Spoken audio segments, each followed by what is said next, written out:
Assalamualaikum warahmatullahi wabarakatuh. Bismillahirrahmanirrahim. Alhamdulillahirrahmanirrahim. Wabihi nasta'inu ala umuri dunya waddin. Assalatu wassalamu ala asrafil anbiya wal mursalin wa ala alihi wa sahbihi ajma'in. Amma ba'du. Di sini kami dari kelompok 4 akan mempresentasikan mengenai akuntansi transaksi pembiayaan mudharabah. Sebelumnya kami dari kelompok 4 terdiri dari 4 anggota. Yang pertama yaitu Muhammad Ibnu Syafi'i dengan NIM 12403193071. Yang kedua yaitu Risa Faridatu Asma dengan NIM 12403193079. Yang ketiga yaitu Nike Indar Putri Wardani dengan NIM 12403193080. Dan yang keempat yaitu Wafik Alfira Nihayatus Zain dengan NIM 12403193086. Yang pertama kita akan membahas mengenai definisi dan penggunaan. Dalam kamus istilah keuangan dan perbankan syariah yang diterbitkan oleh Bank Indonesia, dijelaskan bahwa mudharabah adalah akad kerjasama usaha antara pihak pemilik dana atau sohibul mal dengan pihak pengelola dana yaitu mudharib, di mana keuntungan nantinya dibagi sesuai nisbah yang disepakati, sedangkan kerugian ditanggung oleh pemilik modal. Istilah lain dari mudharabah adalah muqaradah dan qirad. Mudharabah sendiri dibagi menjadi dua, yaitu mudharabah mutlaqah dan mudharabah muqayyadah. Mudharabah mutlaqah adalah mudharabah di mana pemilik dana memberikan kebebasan kepada pengelola dana dalam pengelolaan investasinya. Sedangkan pengertian dari mudharabah muqayyadah adalah mudharabah di mana pemilik dana memberikan batasan kepada pengelola dana, antara lain yaitu mengenai tempat, cara, dan objek investasi. Selanjutnya yaitu penggunaan mudharabah. Penggunaan mudharabah oleh bank yaitu untuk memfasilitasi pemenuhan kebutuhan permodalan bagi nasabah guna menjalankan usaha atau proyek dengan cara melakukan penyertaan modal. Pembagian keuntungan disetujui antara kedua belah pihak, sedangkan kerugian ditanggung oleh penyedia dana, asalkan tidak terjadi kesalahan atau pelanggaran dari pihak bank. Kontrak mudharabah dapat juga diadakan antara bank syariah sebagai pemberi modal atas namanya sendiri atau khusus atas nama deposan, pengusaha, para pengrajinannya termasuk petani, pedagang, dan sebagainya. Mudharabah berbeda dengan spekulasi yang berunsur pada perjudian atau gambling dalam pembelian dan transaksi penjualan. Poin yang kedua, ketentuan syar'i, rukun transaksi, dan pengawasan syariah transaksi mudharabah. Beberapa ketentuan dalam pembiayaan mudharabah antara lain ada 11 poin. Yang pertama, pembiayaan mudharabah adalah pembiayaan yang disalurkan oleh lembaga keuangan syariah kepada pihak lain untuk suatu usaha yang produktif. 2. Lembaga keuangan syariah berperan sebagai sohibul mal, membiayai 100% kebutuhan suatu usaha, sedangkan pengusaha bertindak sebagai pengelola usaha. 3. Jangka waktu usaha, tata cara pengembalian dana, dan pembagian keuntungan ditentukan berdasarkan kesepakatan. 4. Mudharib boleh melakukan berbagai macam usaha yang telah disepakati. 5. Jumlah dana pembiayaan harus dinyatakan dengan jelas. 6. Lembaga keuangan syariah sebagai penyedia dana menanggung semua kerugian akibat mudharabah. 7. Dalam pembiayaan mudharabah tidak ada jaminan. 8. Kriteria pengusaha, prosedur pembiayaan, dan mekanisme pembagian keuntungan diatur oleh lembaga keuangan syariah. 9. Biaya operasional dibebankan kepada mudharib. 10. Kontrak tidak boleh dikaitkan dengan kejadian di masa depan. 11. Dalam mudharabah tidak ada ganti rugi, karena akad ini bersifat amanah. Adapun rukun dalam pembiayaan mudharabah adalah sebagai berikut. 1. Orang yang berakal. 2. Modal. 3. Kerja atau usaha. 4. Keuntungan. 5. Sigot atau ijab qabul. Sedangkan dalam pengawasan syariah transaksi mudharabah yang ditetapkan oleh Bank Indonesia, antara lain yaitu dengan meneliti apakah pemberian informasi itu sudah lengkap dan telah disampaikan oleh bank kepada nasabah, baik secara tertulis maupun lisan. Menguji apakah dalam perhitungan bagi hasil tersebut telah dilakukan sesuai prinsip syariah atau belum. Memastikan adanya persetujuan para pihak dalam perjanjian investasi mudharabah. Memastikan telah terpenuhinya rukun dan syarat mudharabah, serta dapat mengetahui apakah kegiatan pembiayaan tersebut bertentangan dengan hukum syariah atau tidak. Materi yang ketiga adalah alur transaksi mudharabah. Berdasarkan prinsip mudharabah yang dilakukan oleh lembaga keuangan syariah dapat dikategorikan menjadi 3. Yang pertama adalah mudharabah mutlaqah. Mudharabah mutlaqah merupakan bentuk kerjasama yang dibangun di antara pemilik dana dan pengelola dana tanpa adanya pembatasan oleh pemilik dana dalam hal tempat ataupun investasi objeknya. Pemilik dana memberikan kewenangan penuh atas hartanya untuk dikelola oleh pengelola dana. Berikut merupakan alur transaksi mudharabah mutlaqah. Dari skema ini dapat dijelaskan bahwa 1. Pengelola dana atau mudharib memiliki usaha atau proyek yang visible untuk dipergunakan sebagai objek dalam mudharabah. Berdasarkan proyek tersebut, nasabah sebagai mudharib mengajukan permohonan kepada shahibul mal untuk dapat membiayai proyek atau usaha tersebut. 2. Pemilik dana atau shahibul mal berdasarkan prinsip-prinsip kehati-hatian, analisa, dan pertimbangan kelayakan proyek tersebut dapat membiayai usaha atau proyek yang diajukan oleh mudharib atau memberikan modal mudharabah. Pada prinsipnya, modal yang harus diserahkan kepada mudharib sebesar 100% dari kebutuhan dana proyek yang akan dijalankan.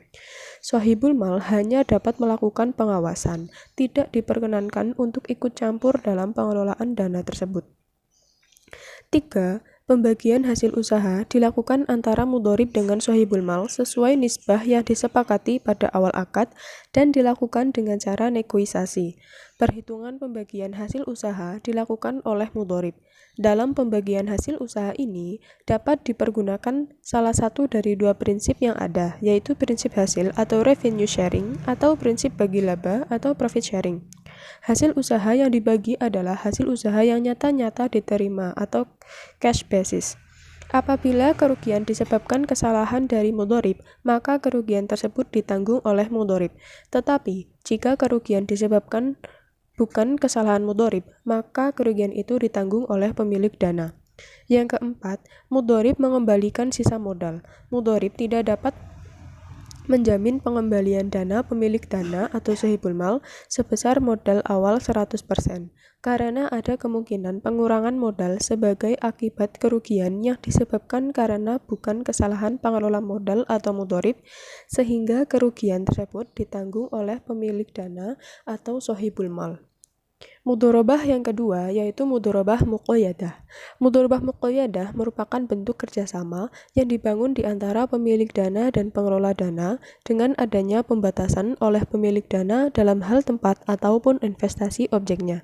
Dalam transaksi mudharabah muqayyadah, jika diibaratkan sebagai bank syariah, maka bersifat agen yang menghubungkan antara shahibul mal serta mudharib.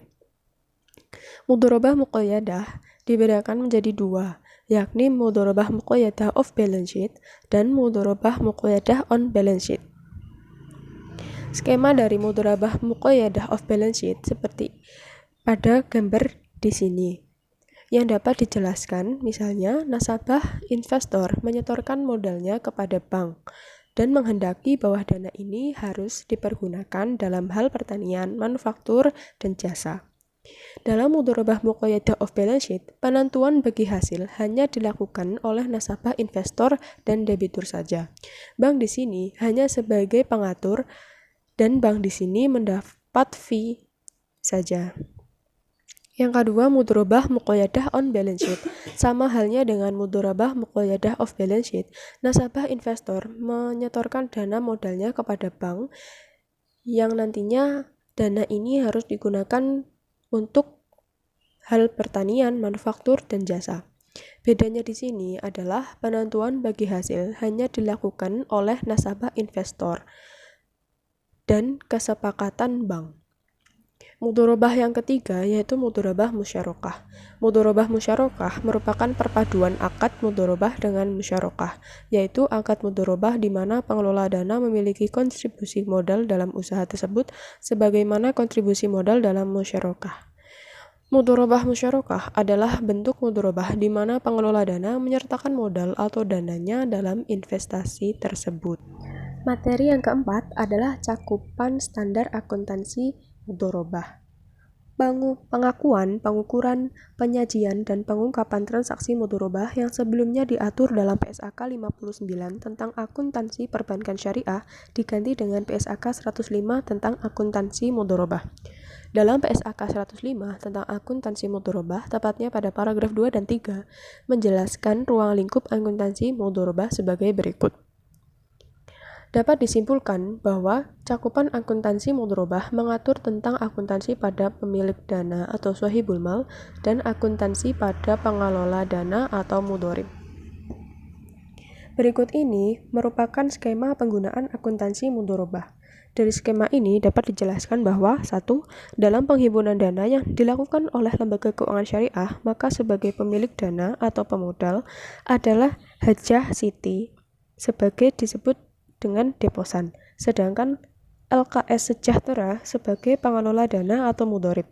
Oleh karena itu, penerapan akuntansi mudorobah adalah hajah siti sebagai pemilik dana, menerapkan akuntansi pemilik dana, dan LKS Sejahtera sebagai pengelola dana, menerapkan akuntansi pengelola dana dalam PSAK 105 tentang akuntansi mudorobah. Yang kedua, dalam penyaluran dana yang dilakukan oleh lembaga keuangan syariah, maka sebagai pemilik dana atau sahibul mal adalah LKS Sejahtera. Sedangkan sebagai pengelola atau mudorib adalah Haji Ipul atau nasabah yang sering disebut dengan debitur. Oleh karena itu, penerapan akuntansi mudorobah adalah LKS Sejahtera sebagai pemilik dana atau sahibul mal, menerapkan akuntansi pemilik dana, dan Haji Ipul sebagai pengelola dana atau mudorib menerapkan akuntansi pengelola dana dalam PSAK 105 tentang akuntansi mudorobah. Materi kelima yaitu penyajian transaksi mudorobah dalam laporan keuangan. Investasi mudorobah atau transaksi mudorobah disajikan dan diungkapkan dalam laporan keuangan yang diatur dalam PSAK 105 paragraf 36 sampai dengan 39 tentang akuntansi mudorobah. Dalam transaksi mudorobah, ada beberapa hal yang perlu disajikan dalam laporan keuangannya, yaitu 1. Pemilik dana menyajikan investasi mudorobah dalam laporan keuangan sebesar nilai tercatat. 2. Pengelola dana menyajikan transaksi mudorobah dalam laporan keuangan. A. Dana syirkah temporer disajikan sebesar nilai tercatatnya untuk setiap jenis mudorobah. B. Bagi hasil dana syirkah temporer yang sudah diperhitungkan dan telah jatuh tempo tetapi belum diserahkan kepada pemilik dana, disajikan sebagai kewajiban. C. Bagi hasil dana syirkah temporer yang sudah diperhitungkan tetapi belum jatuh tempo, disajikan dalam pos bagi hasil yang belum dibagikan. Materi keenam yaitu pengungkapan transaksi mudorobah. Beberapa hal yang perlu diungkapkan dalam laporan keuangan atas transaksi mudorobah adalah sebagai berikut. 1. Pemilik dana mengungkapkan hal-hal terkait transaksi mudorobah, tetapi tidak terbatas pada A. Rincian jumlah investasi mudorobah berdasarkan jenisnya. B. Penyisihan kerugian investasi mudorobah selama periode berjalan. C. Pengungkapan yang diperlukan sesuai PSAK 101, yaitu tentang penyajian laporan keuangan syariah. Yang kedua yaitu pengelola dana mengungkapkan hal-hal terkait transaksi mudorobah, tetapi tidak terbatas pada A. Rincian dana syirkah temporer yang diterima berdasarkan jenisnya.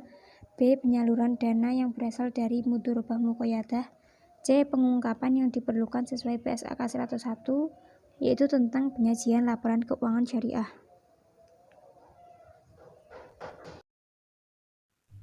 Sekian presentasi dari kelompok kami, kurang lebihnya mohon maaf dan thank you. Wassalamualaikum warahmatullahi wabarakatuh.